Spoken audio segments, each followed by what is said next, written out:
Selamat pagi teman-teman, selamat pagi Pak Jonter. Kali ini kami akan mempresentasikan hasil penelitian kami dengan judul Perbedaan Pendapat Keluarga dalam Beda Generasi. Namun sebelumnya izinkan saya memperkenalkan nama saya terlebih dahulu dan nama teman saya.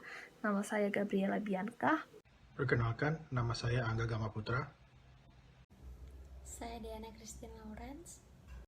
Halo, nama saya Ayako. Halo, perkenalkan nama saya William. Nama saya Jason. Baik teman-teman dan Pak Jonter, jadi pada kali ini kelompok kami akan membahas mengenai perbedaan pendapat keluarga beda generasi. Nah, seperti yang sudah kita ketahui bersama bahwa keluarga itu merupakan suatu kelompok manusia yang memiliki hubungan dengan suatu individu dan sangat berdampak bagi kehidupan individu tersebut. Meskipun keluarga itu merupakan susunan unit terkecil, namun perlu kita ketahui bersama bahwa di dalam suatu keluarga itu pasti punya perbedaan pendapat, entah itu antara orang tua, antara anak-anak, atau bahkan antara orang tua dan anak.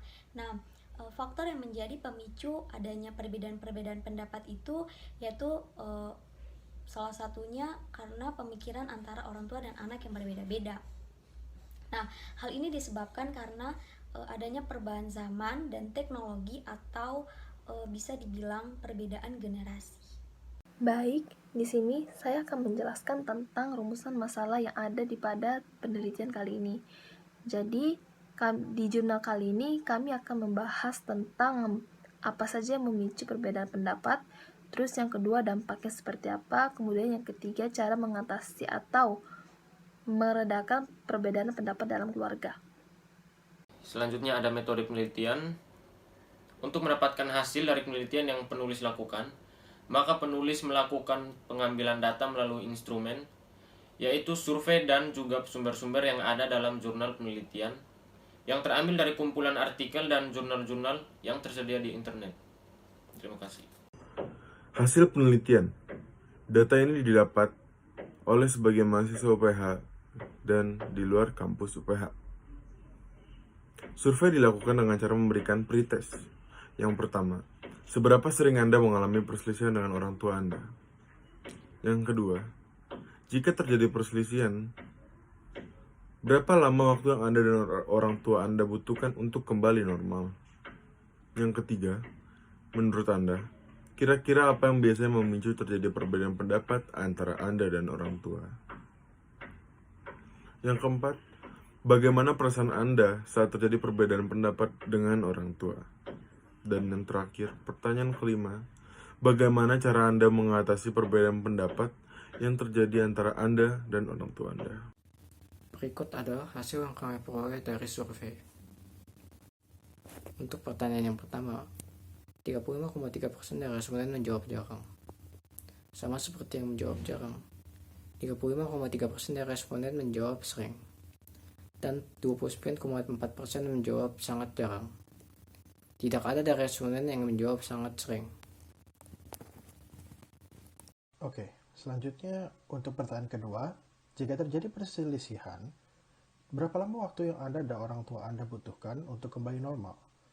Kebanyakan orang menjawab kurang dari sehari, tetapi ada juga sebagian yang menjawab lebih dari sehari. Selanjutnya untuk pertanyaan ketiga, menurut Anda kira-kira apa yang biasanya memicu terjadinya perbedaan pendapat antara orang tua dan Anda? Mayoritas menjawab kurangnya komunikasi, kemudian diikuti dengan keegoisan dari diri sendiri dan juga orang tua. Lalu ada sedikit yang menjawab terjadinya kesalahpahaman, dan ada juga yang karena adanya perbedaan pendapat. Kemudian untuk pertanyaan kali ini, sebagian responden menjawab sedih karena mereka memiliki rasa bersalah yang mungkin terjadi saat mereka membentak-bentak orang tua, mengeluarkan pendapat tetapi tidak dapat diterima oleh orang tua, atau orang tua memaksakan kehendak yang mereka pilih kepada kita. Selain itu, mereka juga memilih survei bahwa pendapat mereka tuh tidak dihargai. Nah, jadi perbedaan pendapat dalam keluarga itu tidak boleh dibiarkan terus-menerus terjadi, karena banyak dampak yang dapat timbul dari perbedaan pendapat tersebut.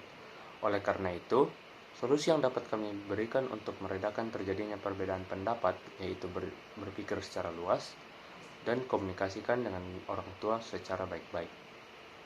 Baik, jadi kesimpulan dari presentasi kali ini adalah perbedaan pendapat tuh tidak selamanya buruk atau tidak selamanya baik.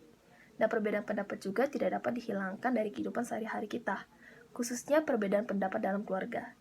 Jadi, kita sebagai manusia juga bisa memilih atau memikirkan mana pendapat-pendapat yang terbaik, apakah pendapat orang tua atau pendapat kita sendiri. Karena tidak selamanya pendapat orang tua itu bisa mengarah ke hal yang kita tidak inginkan. Bisa jadi pendapat yang diberikan oleh orang tua bisa menjadi hal yang baik buat kita semua.